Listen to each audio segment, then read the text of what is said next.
you cut like crosses in it. I put like 2 crosses in it. You're going to cut it open. I also rubbed the outside of the potato with bacon grease that I saved in the refrigerator. Okay. And I used the pan that we're going to put the meatloaf in. That way it won't stick to the foil. So we got bacon grease in there, and I rubbed the potatoes. I split them in half, and I cut them with a crisscross. Then we're going to put pepper on them, a little bit of black pepper on them. And then we're going to put some salt on them. Now you can use pink Himalayan salt, which is what I'm going to use, or you can use regular salt. You put a little pink Himalayan salt on them that I've crushed up a little bit. Pink Himalayan salt. Okay, and then we're going to take some Spanish paprika, and we're going to put just a little bit of Spanish paprika on them. Gives them a little color, and gives them just a little bit of paprika, peppery taste, a little bit of paprika on them. This doesn't shake very well, but just a little paprika on them. If you like, you can mix a little garlic with the paprika. I'm not a big fan of the garlic. I'd rather just have just the paprika.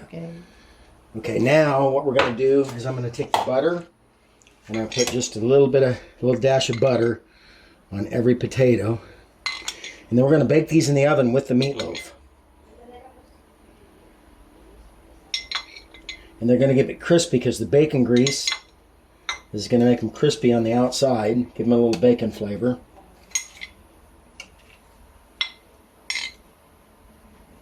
And they got, like I said, we got plenty of salt on them.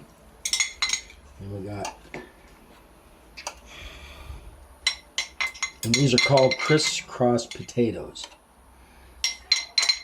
And they should take just about as long to cook as the meatloaf. And we're going to set the meatloaf pan in the middle here and cook it. Okay? Okay. All right. So we're going to talk about the meatloaf.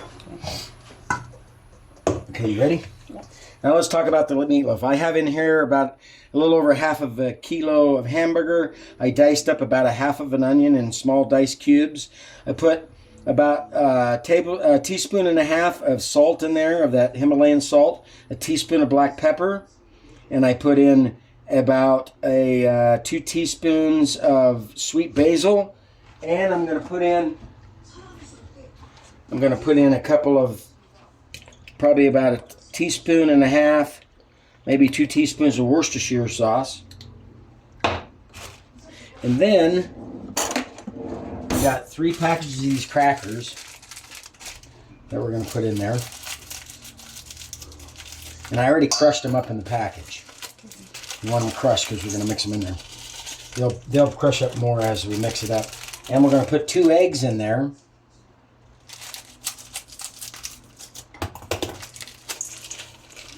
So we got 3 packages of crackers we're going to put in there.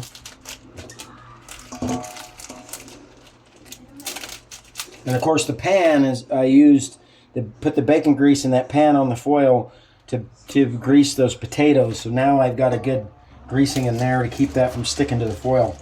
Because otherwise the hamburger might stick to the foil, and then you'd have a problem. Okay, and then I'm going to put, and I added just a little bit of hot water to the ketchup to make it a little bit runnier. I'm going to put a little ketchup in there. And I'll open another bottle and we'll put ketchup on top of it when we're done. And I'm going to put, where's my 2 eggs at? I lost my 2 eggs. Oh, right here. They were hiding under the bowl. 1, 2 eggs. And I'll use this to get it started. And I'll end up using my hands to finish it up. I'm just going to get started mixing it up a little bit. Mix it. And this is going to be like a traditional American meatloaf. There's also a teaspoon of garlic in it. I forgot to tell you about the garlic. So it's garlic, onion, salt, sweet basil, black pepper, Worcestershire sauce, crackers, eggs, hamburger. Now we're just gonna work it like it was some dough. Make sure we get everything mixed in there good. All the seasonings and everything.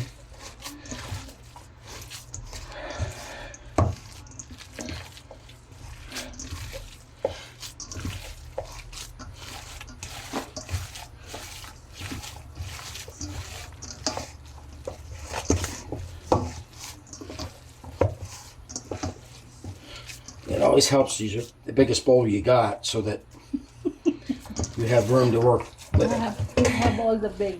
You have all the big. Everything's big. We do everything big at Kirk's, right? Okay.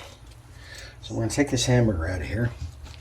We're going to put it in this pan. We're going to make kind of a loaf out of it. And press it all the way to the sides first. Make sure it's all about the same height. Then we're going to go ahead and we're going to pull it away from the sides enough. That way when the oil cooks out of the meat, the oil will be all the way around the sides, and then you can just pour the oil out of it so you don't have it really oily meat. Unless you use a really lean beef. I'm not sure about this. This is Australian beef that I bought at the marketplace, but I think it's 80-20, so I think there's going to be some oil, so we're going to do that. I'm going to wash my hands off real quick and open that other bottle of ketchup, and then we're going to put about 3 or 4 tablespoons of ketchup on top of it, and then spread it out with a brush or a spatula. Ketchup's on the counter behind me here on this top shelf. Excuse me.